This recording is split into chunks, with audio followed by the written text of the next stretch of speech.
ಶ್ರೀರಾಮ ಸಮರ್ಥ. December 22. ಯಾವುದೇ ಪ್ರಸಂಗದಲ್ಲೂ ನಾಮವನ್ನು ಬಿಡಬೇಡಿರಿ.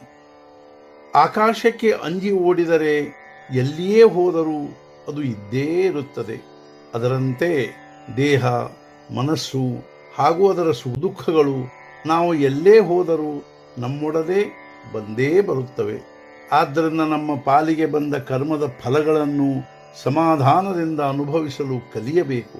ಪ್ರಯತ್ನ ಮಾಡಿದರೆ ಉತ್ತಮವಾಗುತ್ತಿತ್ತೆಂದು ಎಲ್ಲಿಯವರೆಗೂ ಅನಿಸುವುದೋ ಅಲ್ಲಿಯವರೆಗೂ ಪ್ರಯತ್ನವನ್ನು ಅವಶ್ಯ ಮಾಡಬೇಕು. ಯಶ ಅಥವಾ ಅಪಯಶ ಕೊಡುವವನು ಭಗವಂತನೇ ಎಂದು ತಿಳಿದು ಪ್ರಯತ್ನ ಮಾಡಬೇಕು.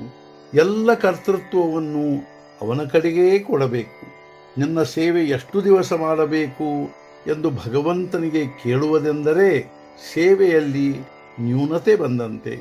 ಅದರಂತೆ ಅವನ ನಾಮದ ವಿಷಯದಲ್ಲಿಯೂ ಅವಧಿಯನ್ನು ಹೇಗೆ ಹಾಕಲಿಕ್ಕಾಗುತ್ತದೆ?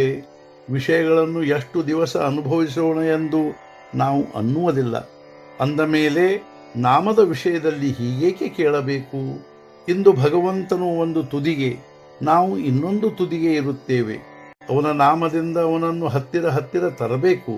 ನಮಗೆ ನಮ್ಮ ದೇಹದ ವಿಸ್ಮರಣೆಯು ಎಷ್ಟು ಆಗುತ್ತಾ ಹೋಗುತ್ತದೆಯೋ ಅಷ್ಟು ಭಗವಂತನು ಹತ್ತಿರ ಬರುತ್ತಾನೆ. ಭಗವಂತನ ನಾಮದಲ್ಲಿಯೇ ಸತ್ಸಂಗತಿ ಇರುತ್ತದೆ. ಪ್ರಪಂಚದಲ್ಲಿ ಯಾವುದೇ ಪ್ರಸಂಗ ಬಂದರೂ ನೀವು ನಾಮವನ್ನು ಬಿಡಬೇಡಿರಿ. ಮನಸ್ಸನ್ನು ವಿಮುಕ್ತಗೊಳಿಸಿದರೆ ಅದು ವಿಷಯದ ಬೆನ್ನು ಹತ್ತಿತೆಂದೇ ತಿಳಿಯಬೇಕು. ಆದ್ದರಿಂದ ನಮ್ಮ ಮನಸ್ಸನ್ನು ಯಾವಾಗಲೂ ತೊಡಗಿಸಿ ಇಡಬೇಕು.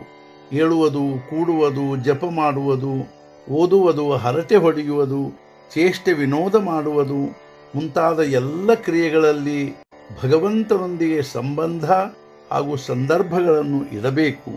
ಇದೇ ಅನುಸಂಧಾನವಾಗಿರುತ್ತದೆ. ಭಗವಂತನ ಅನುಸಂಧಾನವೇ ನಮ್ಮ ಧ್ಯೇಯವಾಗಿರುತ್ತದೆ. ನಾವು ಅದನ್ನು ಅನುಸರಿಸಿಯೇ ಉಳಿದ ಕಾರ್ಯಗಳನ್ನು ಮಾಡಬೇಕು. ನಮ್ಮ ವೃತ್ತಿ ಹಾಗೂ ಭಗವಂತನನ್ನು ಜೋಡಿಸುವ ಸರಪಳಿ ಎಂದರೆ ಭಗವಂತನ ನಾಮವಾಗಿರುತ್ತದೆ. ಆದ್ದರಿಂದ ನಮ್ಮ ವೃತ್ತಿಗಳನ್ನು ಯಾವಾಗಲೂ ನಾಮದಲ್ಲಿ ತೊಡಗಿಸಿ ಇಡಬೇಕು. ನಾಮದ ಅನುಸಂಧಾನ ಉಳಿಯುವಂಥ ಉಪಾಧಿಗಳನ್ನೇ ಹೊಂದಿರಬೇಕು. ಕೇವಲ ನಾಮ ತೆಗೆದುಕೊಂಡರೆ ಕೆಲಸವಾಗುತ್ತದೆ.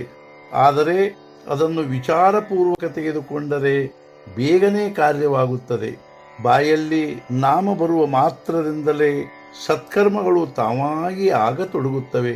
ನಮ್ಮ ಪ್ರತಿಯೊಂದು ಕರ್ಮಕ್ಕೆ ಭಗವಂತನೇ ಸಾಕ್ಷಿಯಾಗಿರುತ್ತಾನೆಂದು ತಿಳಿದು ವರ್ತಿಸಬೇಕು. ಅಂದರೆ ನಮ್ಮ ಕೈಯಿಂದ ದುಷ್ಕರ್ಮಗಳು ಆಗುವುದೇ ಇಲ್ಲ. ನಾವು ಸುಮ್ಮನೆ ನೆಪ ಹೇಳುತ್ತಿರುತ್ತೇವೆ. ಕೆಲಸವಿದ್ದಾಗ ಕೆಲಸದ ನೆಪ, ಕೆಲಸವಿಲ್ಲದಾಗ ನಾಮಸ್ಮರಣೆ ಮಾಡದೆ ಸುಮ್ಮನೆ ಹರಟೆ, ನಿಂದಾ, ಸ್ತುತಿ ಅಥವಾ ಬೇರೆ ಆಟ ಆಡುವುದರಲ್ಲಿ ಸಮಯ ಕಳೆಯುತ್ತೇವೆ. ಹೀಗೆ ಮಾಡಬಾರದು. ನಮ್ಮ ಮನಸ್ಸು ಅತ್ಯಂತ ಉದ್ಧಟವಾಗಿರುತ್ತದೆ. ಅದಕ್ಕೆ ಒಂದು ಕಡೆಗೆ ಸುಮ್ಮನೆ ಕೂಡುವ ಅಭ್ಯಾಸವಿರುವುದಿಲ್ಲ. ಅದಕ್ಕೆ ಸ್ವಲ್ಪ ಆಗ್ರಹ ಮಾಡಿ ನಾಮ ತೆಗೆದುಕೊಳ್ಳಲು ಹಚ್ಚಬೇಕು. ನಾಮದಲ್ಲಿ ಭಗವಂತನ ಶಕ್ತಿ ಇರುವುದರಿಂದ ನಾಮ ತೆಗೆದುಕೊಳ್ಳುವವರ ದೇಹ ಬುದ್ಧಿಯು ಕ್ರಮವಾಗಿ ಕಡಿಮೆಯಾಗುತ್ತಾ ಹೋಗುತ್ತದೆ ಹಾಗೂ ನಾಮವು ಸ್ಥಿರಗೊಳ್ಳುತ್ತದೆ. ನಿತ್ಯ ನಾಮಸ್ಮರಣೆ ಮಾಡದ ಹೊರತು ಮರಣ ಸಮಯದಲ್ಲಿ ಅದು ಬಾಯಲ್ಲಿ ಬರಲಾರದು. ಜಾಗೃತಾವಸ್ಥೆಯಲ್ಲಿ ಅಭ್ಯಾಸ ಮಾಡಿದರೆ ನಿದ್ರೆ ಸಮಯದಲ್ಲಿ ಸ್ಮರಣೆ ಬರುತ್ತದೆ. ನಿದ್ರೆ ಸಮಯದಲ್ಲಿ ಸ್ಮರಣೆ ಮಾಡಿದರೆ ರಾತ್ರಿ ಸ್ವಪ್ನದಲ್ಲಿ ಅದೇ ನಡೆಯುತ್ತದೆ. ಹಾಗೂ ಈ ರೀತಿಯಾಗಿ ನಿರಂತರ ಧ್ಯಾಸವಿಟ್ಟುಕೊಳ್ಳುವುದರಿಂದ ಮರಣದ ಸಮಯದಲ್ಲಿ ಅದರದೇ ಸ್ಮರಣವಾಗುತ್ತದೆ. ಇಂದಿನ ಮುಖ್ಯ ವಿಚಾರ, ನಾಮ ತೆಗೆದುಕೊಳ್ಳುತ್ತಾ ನಾಮದೊಂದಿಗೆ ಎಷ್ಟು ತಾದಾತ್ಮ್ಯರಾಗಬೇಕೆಂದರೆ ನಾನು ನಾಮ ತೆಗೆದುಕೊಳ್ಳುತ್ತಿರುವೆ ಎಂಬುದು ಕೂಡ ಮರೆತು ಹೋಗಬೇಕು. ಸದ್ಗುರುನಾಥ ಮಹಾರಾಜ್ ಕಿ ಜೈ. ಜೈ ಜೈ ರಘುವೀರ ಸಮರ್ಥ.